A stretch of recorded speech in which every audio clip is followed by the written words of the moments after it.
Welcome back to the Garden with Joe and Holly radio show. Happy to have you around. More information about those coupon codes, the WisconsinVegetableGardener.com. Underneath the money tab at the top of the page, you want to find out all of the sponsors that support the program.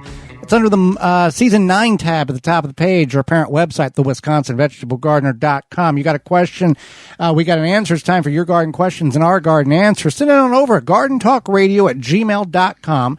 That's gardentalkradio@gmail.com. Or you can give us a call toll-free, coast to coast at 1-800-927-SHOW. That's 1-800-927-7469. Okay, so maybe this has been addressed, but still going to ask. I keep reading that problems occur when you water tomato plants from the top. How is this different than rain falling from the top? I'm happy to comply, but just super curious. Well, water from a tap, whether municipal, well, your water softener, whatever the case is a different compound or different type of water than falls from the sky. Water from the city has chemicals in it.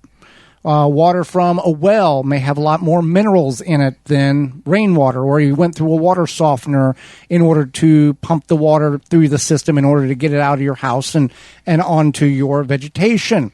If you're pumping water from a reservoir or a pond, that's probably as close to traditional authentic rainwater as possible, but rainwater is much different than well water or even groundwater with the mineral components that it has, and that's why it can affect the plants differently. In addition, any type of water falling from the sky through tomato plants and hitting the soil and splashing up on the plants can do damage, such as early blight and discoloration of the leaves and progressively working up the plant.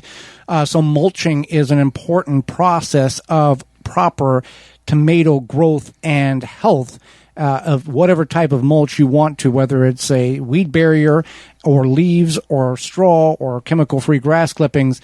So maybe that helps explain a little bit more of what's going on, the difference between the two. I pulled some onions this week. Some look like they have mold near the heads. Can I dry them out and salvage them? Did I wait too long to harvest them? They're fine. You're going to get a little bit of mold anyway. Right, that happens. The onion falls over. I mean, if you cut it open and it looks like it's rotten, then obviously don't eat it. But it's fine. You can peel some of that moldy looking stuff away. We've always had that issue. I think that's pretty common with a lot of homegrown onions. Yeah, it's not pretty like money beets. Right. You got to really make it look. But no, not an issue at all. You didn't wait.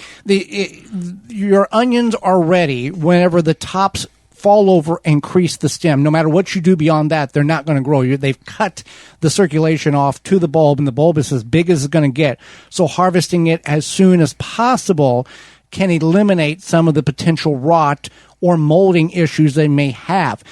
We've harvested onions when it's been wet, and we've had that particular issue. We've harvested onions when it's been bone dry, and we had to chisel them out of the soil. We didn't have that issue. So you didn't wait too long. You did what you needed to do, and once it dries, you'll be able to flake that outer skin off. You'll be fine. It's one of those onion things, I guess. Onion knowledge. Yeah. All right, we got one more. This person needs advice. I had extra tomato plants that don't look so good. I just planted them closer than normal, not expecting them to survive, but they are flourishing. Lots of green tomatoes on all 4 plants. I will be trimming any blight. Should I also be thinning and topping? I would not thin or top the tomatoes at all. Traditionally, people say, how far apart do you plant your tomatoes? Well, if you have unlimited space, 4 foot apart. If you have minimal amount of space in an urban backyard, 2 foot apart. When I plant them in a Florida weave, which is a row that they grow in between strings and hang off of, I go 16 to 18 inches apart. They literally grow into one another into a giant shrub of tomatoes plants. So planting them too close, not necessarily a bad thing. Trimming the blight off, yes, that will diminish the acceleration that disease can get up and go up in the plant. I wouldn't trim any of the tops off because they're going to, or extra limbs, because anything there can produce more tomatoes, and that's the goal. Now, as we get closer to frost, we'll talk about how we can get these plants to produce and ripen before frost, so we don't have 400 pounds of green tomatoes that we need to make. What is it? It's not chutney, is it? What is it? You can do green tomato salsa. Salsa, yeah, green salsa. Salsa verde. Salsa, Yeah. So don't worry about trimming. I wouldn't trim anything off the tops of the tomatoes at this point, being the time that we're in, middle of the summer.